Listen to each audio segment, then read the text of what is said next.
The 10 pseudo-legendary Pokemon are very powerful in their final forms, but they can require a lot of work to raise. Therefore, in games with more than one, you're gonna wanna make sure you make the right choice. Here are my picks for the best pseudo-legendary Pokemon in every mainline Pokemon game. Let's first clear out all the games with only one pseudo-legend available before the Pokemon League, making these the best pseudos by default. If you're wondering why Gold, Silver, and Crystal are here despite Tyranitar existing, that's because Larvitar is only available in the outrageously endgame Mount Silver, and only at a maximum level of 20. Unhinged! Crystal did technically add it in the Celadon Game Corner, but that is still post-game. And then in the Hoenn games, Beldum is a post-league gift from Steven, so there's still only Bagon before the league. The first games to make more than one pseudo-line obtainable pre-league are Heart Gold and Soul Silver, which made Larvitar obtainable sooner. This was done via the new Johto Safari Zone, which made it so many of the Johto Pokemon that were weirdly only post-game in Gen 2, like Murkrow and Mischievous, can now be obtained much sooner. Larvitar is one of those, found in the Mountain Zone. However, it could be annoying to get. This Safari Zone is customizable, but only half of the default area layouts actually include the Mountain Zone.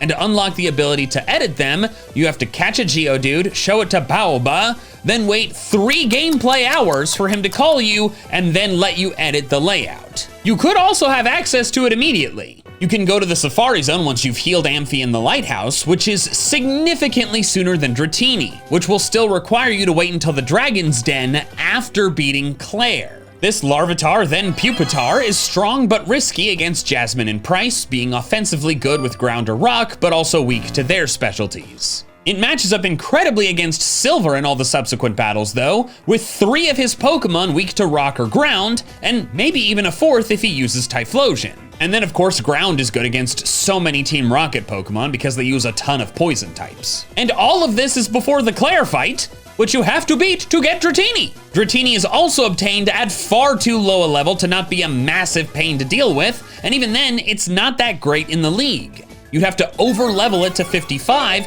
for it to have any chance against Lance. Pupitar is also not that powerful, of course, and it will also not evolve until 55, but so many league Pokemon are weak to rock and ground. If you were to over-level it to 55 and evolve it to Tyranitar, it could probably beat every league member but Bruno by itself. Therefore, Tyranitar is Gen 4 Johto's best pseudo.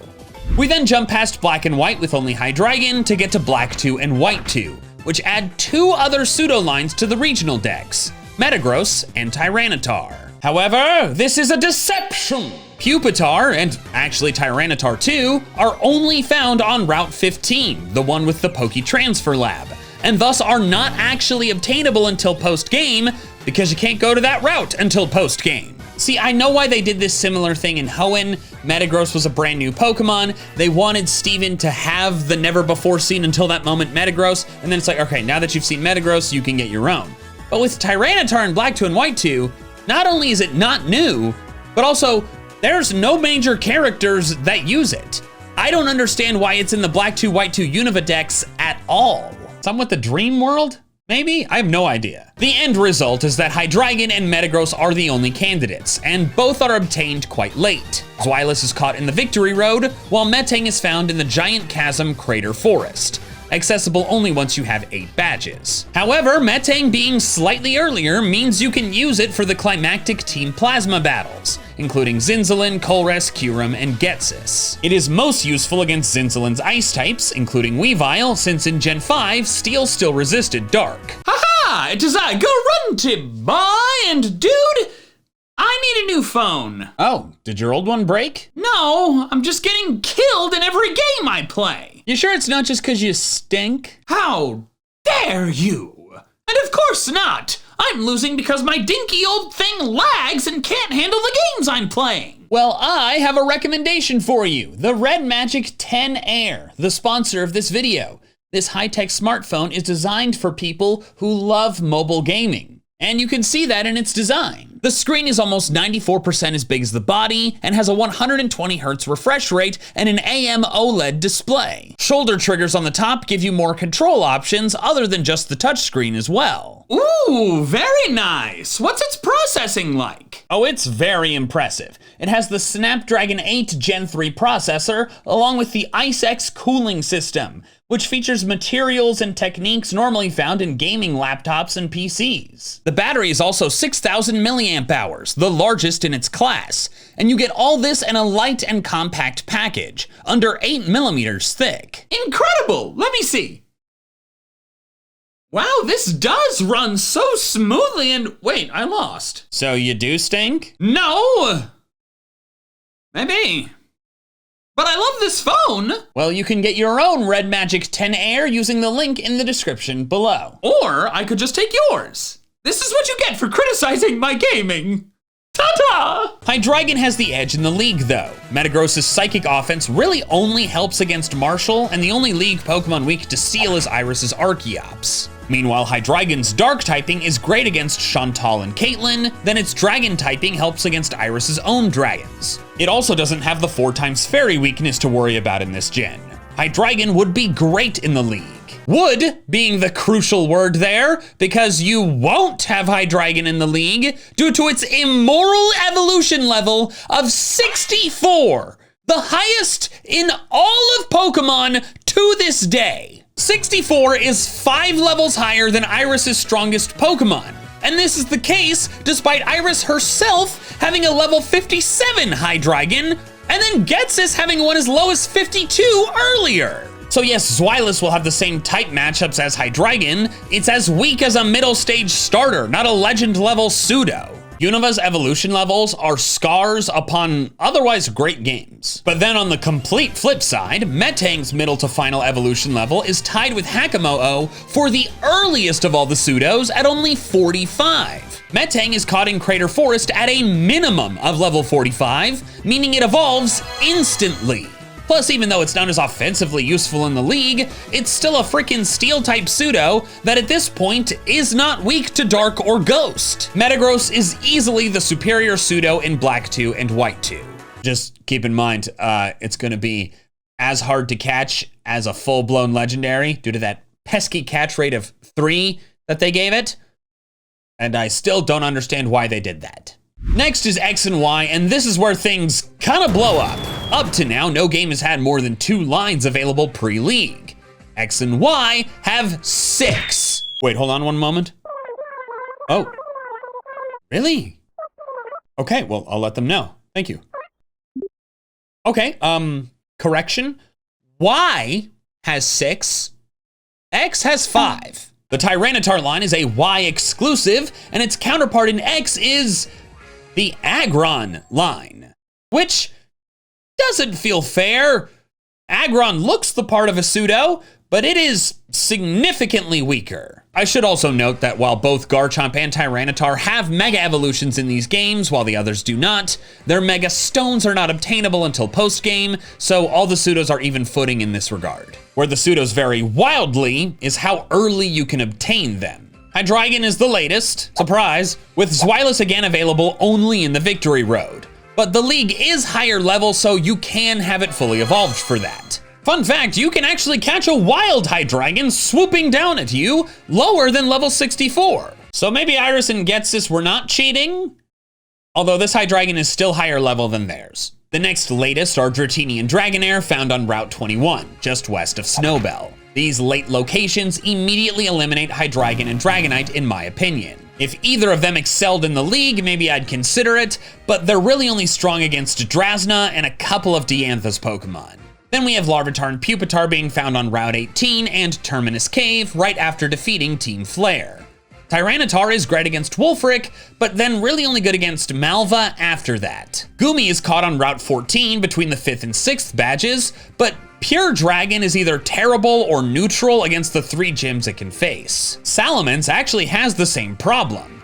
Bagon is found by far the earliest on Route 8 before even the 2nd gym, but you won't have Salamence's flying type until after you've won the battles weak to flying. But the Garchomp line doesn't have the Pure Dragon problem, because it's a ground type the whole time. Gible is found on Route 13, the Lumiose Badlands, right after the 4th gym.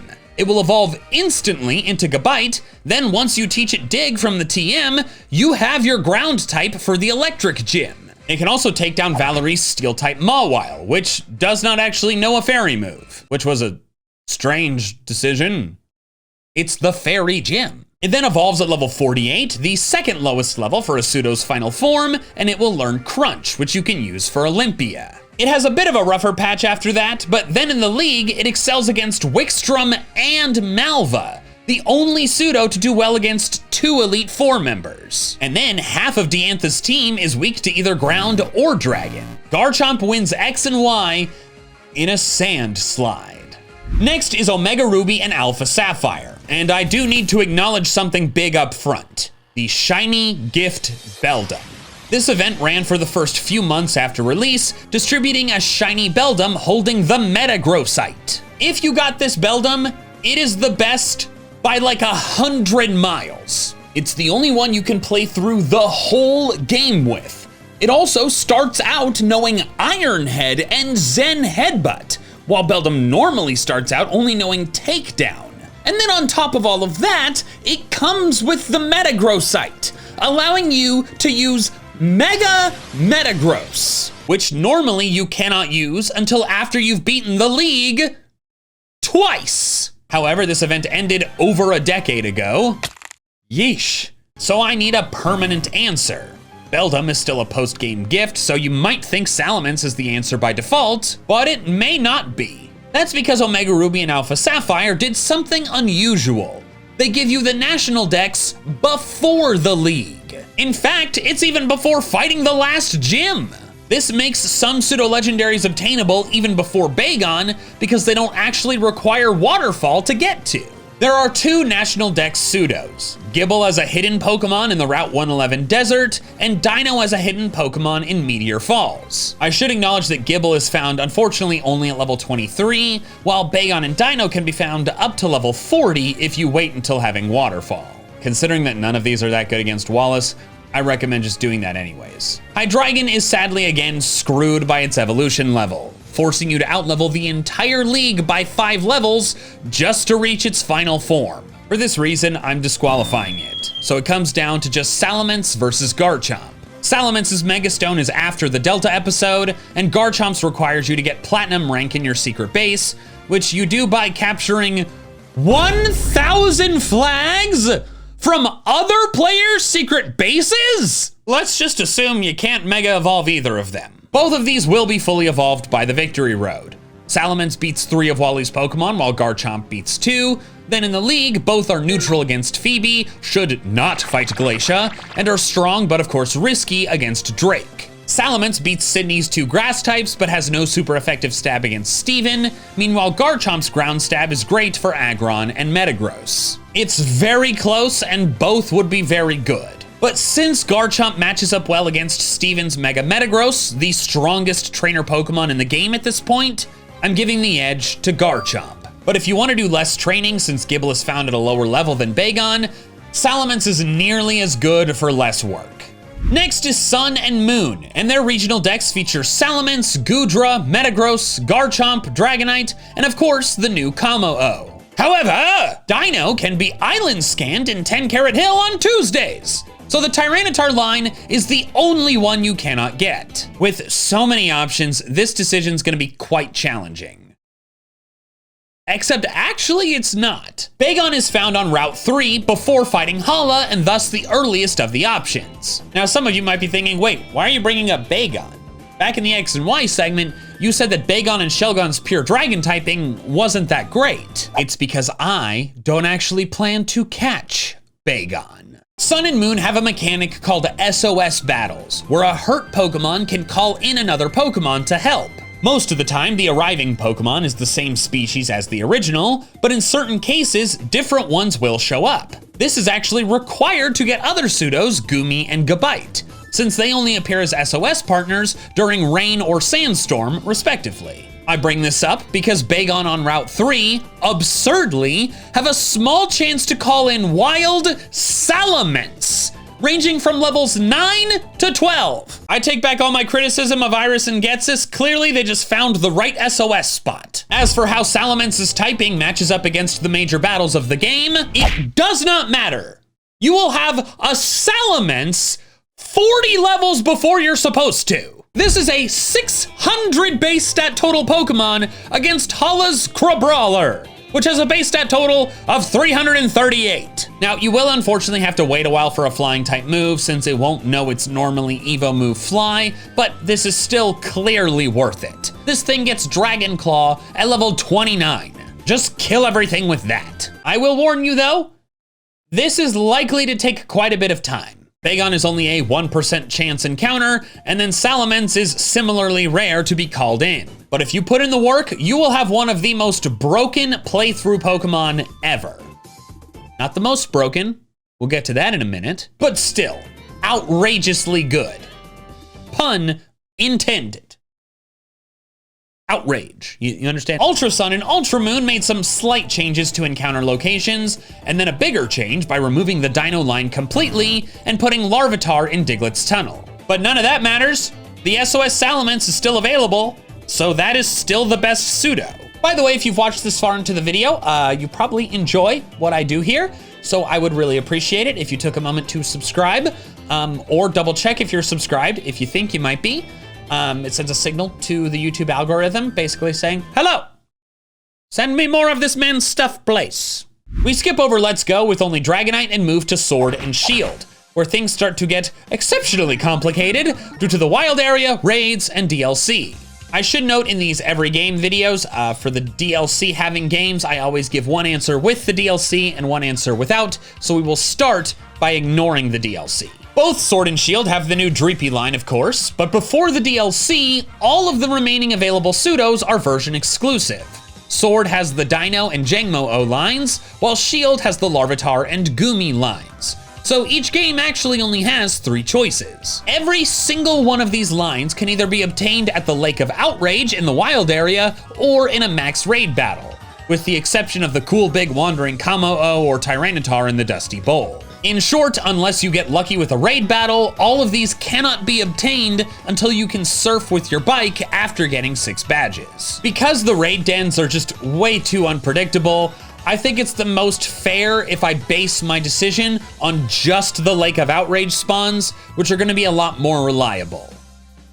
Reliable still being a stretch because they're still weather dependent and rare. The sword pool of Kamo-O, Hydreigon, and Dragapult immediately has a standout due to evolution levels. If you recall, Kamo-O is tied with Metagross for the lowest final form evolution level, only 45. That means the level 50 to 52 Pokemon you catch at the lake will evolve instantly.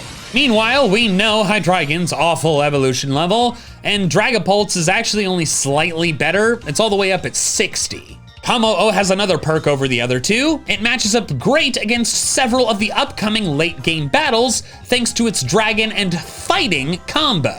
Piers, Raihan, Marnie, Sum of Hop, Raihan again, and Chairman Rose. Dragapult and Hydreigon are much worse, since Dark and Ghost really only excel against Alistair, who is only in Shield. And we are in Sword. Kamo-O is the clear best Pseudo in Sword, but what about Shield? None of the options, Dragapult, Tyranitar, and Goodra, are as good as Kamo-O. Dragapult can do well against Alistair, who you actually fight in this game, but it will still be a Dracloak at the time. Goodra's Pure Dragon is, again, a bit disappointing, but then Tyranitar does somewhat better, though. It's of course great against Alistair thanks to its dark typing, and then it has some specific one-on-one matchups that it does well against. The big one being Leon's Charizard. Obviously, Charizard is 4 times weak to rock, but it does have max overgrowth, which Tyranitar is weak to. However, it's a special move that's only 2 times super effective, and Tyranitar is very bulky and made bulkier by its own Sans special defense boost. It should easily survive and KO with a rock move. Because of the Alistair and Leon matchup, Tyranitar wins Shield. But then what happens when we add the DLC? No new Pseudos were added in the Isle of Armor, while the Crown Tundra added Salamence for Sword, Garchomp for Shield, and Dragonite and Metagross for both, making it so between the 2 games, including the DLC, All pseudos at the time were obtainable. Now, I could tell you approximately how early you can get all of the new ones, but none of it matters. There is a quirk in the Sword and Shield DLC that I missed in my earliest Legendary in Every Game video last year, and that error still haunts me to this day. So I am not missing it this time. Once you've gone through the opening ceremonies at Motostoke, you can travel to the Isle of Armor and Crown Tundra. Normally, the Crown Tundra is mostly off limits, since the wild Pokemon do not scale down. They're all in the 60s or higher, and thus totally uncatchable this early. You also have to battle Peony immediately, who has very high level Pokemon and will destroy you. But you don't have to win. Once you lose to him, the plot just keeps progressing. So after the conversation is over, you can beeline to the Dynamax Adventures, the feature where you use rental Pokemon to do several raid battles in a row, culminating in a legendary fight. The first run you do always ends with Suicune. After the run, you can keep one of the Pokemon you obtained, and crucially, they are all set at level 65, or 70 in the case of Legends. And since they're not traded Pokemon, they will obey you. Pokemon you caught yourself didn't start disobeying you if caught at too high of a level until Legends Arceus. This means you can basically start the game with an insanely overleveled Pokemon that has no drawbacks. It is wild that you can do this. Most of the time people, especially speedrunners, grab the level 70 Suicune and go with that. But there are some rental pseudos you can get as well. Dragonair, Metang, and Dracloak, the non-version exclusives. Since they're obtained at level 65, they'll all evolve instantly. Therefore, these are tied for the best pseudos in DLC Sword and Shield, because who cares about their type matchups? They're as strong as the champion before the first badge. Now, I should say you'll probably spend ages trying to find one of these specific 3 Pokemon, so if you want to just beat the game fast, get the Suicune and go with that. However, if one shows up, it's the best pseudo, technically. Next, we skip BDSP that only has Garchomp before the league and move to Legends Arceus, which features Garchomp, of course, plus the new Hisuian Goodra, now a Dragon Steel type. I'm of the opinion that the exact team you use in Legends Arceus doesn't really matter that much, because the most important big battles are not like regular Pokemon battles. They are try not to die while throwing bags. I personally think Hisuian Goodra is better here for 2 reasons. The first is that Dragon Steel typing is simply fantastic, with so many resistances and only 2 weaknesses. Secondly, you can get it quite a bit sooner. Gumi can be found as early as the Crimson Mirelands, the second area you can go to, while the Gible line is not until the Highlands, the 4th area. The Mirelands also have the Alpha Hisuian Sliggoo, which you can evolve immediately, which is what I used on my team. Finally is Scarlet and Violet. With the DLC, every pseudo is obtainable between the 2 versions. All but Metagross and Kammo-o are in the base game. Tyranitar and Hydreigon are Scarlet exclusive, while Salamence and Dragapult are Violet exclusive. With the totally open world, raids, DLC, and having a major battle against, I believe, basically every type by the end of the game, this decision is super complicated, so I'm gonna uncomplicate it and just say that it's Garchomp. It reaches its final form at level 48, and the only other pseudos that do so sooner are DLC exclusive Kammo-o and Metagross. Ground is a very useful secondary typing, hitting 5 types for super effective damage. If you have the DLC, Kammo-o's fighting type is also quite useful, and it reaches its final form a little sooner, but it doesn't hit its middle form until level 35, 11 levels later than Gible evolves into Gabite. The only pseudo to hit their middle stage sooner is Beldum into Metang, but Beldum is only at Blueberry Academy, which you cannot access at the start of the game. All of them will be strong team members, especially those that do not evolve stupid late. Sorry, Hydreigon. But because of the Garchomp line's all-around usefulness and easier accessibility, I think it's the best regardless of whether you have the DLC or not. Thank you so much for watching. If you want to see my picks for the best gift Pokemon in every game, Pokemon you are handed for free, you can check that out right here.